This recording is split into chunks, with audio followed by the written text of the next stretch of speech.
नमस्कार, the Sanjay show में आप सभी का स्वागत है। मैं हूं संजय शर्मा और आज हम इस शो में एक ऐसे मुद्दे की बात करेंगे जो आपको सुनकर बड़ा अटपटा लगेगा। जी हां, बिजली की कालाबाजारी इस देश में शुरू हो गई है। इसके बारे में हम आपसे बात करने वाले हैं।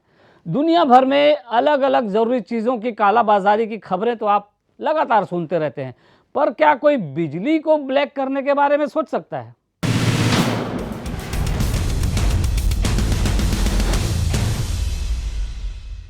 आपको शायद अटपटा लग रहा है, लेकिन देश के कई राज्य ऐसे हैं जो इस संकट काल में अपनी राजनीति चमकाने के लिए और जेब भरने के लिए बिजली की कालाबाजारी में जुट गए हैं।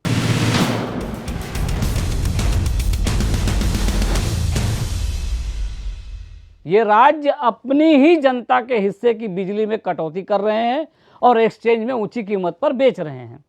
बिजली में राजनीतिक फायदे देख रहे ऐसे राज्यों को केंद्र सरकार ने अब चेतावनी दे दी है और केंद्र सरकार ने कहा है कि अगर ये राज्य जनता के हिस्से की बिजली काटकर ब्लैक करना बंद नहीं करेंगे तो केंद्र सरकार जो सेंट्रल कोटे की बिजली उनको देती है वो नहीं देगी। ऊर्जा मंत्रालय ने कहा है ऐसे राज्यों को आवंटित की गई बिजली वापस लेकर जरूरतमंद राज्यों को दे दी जाएगी। ऊर्जा मंत्रालय ने यह भी कहा है कि अगर किसी राज्य के पास ज़्यादा बिजली है तो वो इसकी जानकारी केंद्र सरकार को दे दे। अब इस ब्लैक की बिजली की बात करें तो उससे पहले एक दो बात और समझ लें। दरअसल इन दिनों देश में कोयले का संकट छाया हुआ है, आप सभी जानते हैं, और भारत में 70% पावर प्लांट ऐसे हैं जो कोयले से चलते हैं। कोयला खदान वाले इलाकों में पिछले दिनों कुछ ज़ोरदार बारिश हो गई और लगातार बारिश हो गई और इसके कारण खदानों में पानी भर गया था और बताया जाता है कि इसी पानी भर जाने की वजह से कोयला निकालना ज़रा मुश्किल हो गया और इससे कोयले का उत्पादन प्रभावित हुआ है। विदेशों से जो कोयला आता था वो भी इन दिनों महंगा हो चुका है और इसके चलते कई निजी प्लांट इस देश के बंद हो चुके हैं। इससे देश में बिजली की कुछ कमी हो गई है और ऐसे में राज्य एक्सचेंज से बिजली खरीदकर अपने यहाँ आपूर्ति कर रहे हैं और इसी के कारण इन एक्सचेंज में बिजली के दाम इन दिनों 15 से 20 रुपए तक पहुँच गए हैं और इस कीमत के लालच में कई राज्य अपने यहाँ की जनता को जो बिजली देते हैं उसको काटकर एक्सचेंज में भेज रहे हैं। आपको बता दें कि बिजली को जमा नहीं किया जा सकता है। आप उपयोग नहीं करेंगे तो जो बिजली बच रही है वो सीधे ग्रिड में जाएगी और ग्रिड से जो बिजली लेगा उसे उसका दाम देना होगा।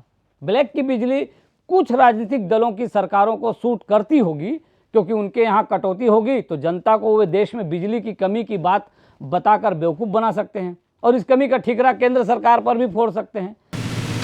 राज्यों की इसी चालबाजी का जवाब देने के लिए केंद्र सरकार ने नहले पर दहला मार दिया है। दरअसल केंद्रीय पुल से हर राज्य को उसके कोटे की जो बिजली दी जाती है, राज्य सरकारें चाहे उनके पास पर्याप्त उत्पादन भी हो रहा हो फिर भी उस बिजली को लेती हैं और उससे अगर बच जाता है तो वो एक्सचेंज में भेज देती हैं। इसके दाम उसे मिल जाते हैं और यही है कि वो अपना जो अतिरिक्त बिजली हो जाए तो उसको बाहर बेच देते हैं, एक्सचेंज में बेच देते हैं। अब हो ये रहा है कि जो राज्य बिजली के संकट से जूझते हैं वो इसी एक्सचेंज से बिजली लेते हैं और उसके बदले में एक्सचेंज को पैसा दे देते हैं, भुगतान कर देते हैं। तो एक्सचेंज में ऊंची कीमत का खेल आज से नहीं, करीब 10 साल पहले भी ये हुआ था।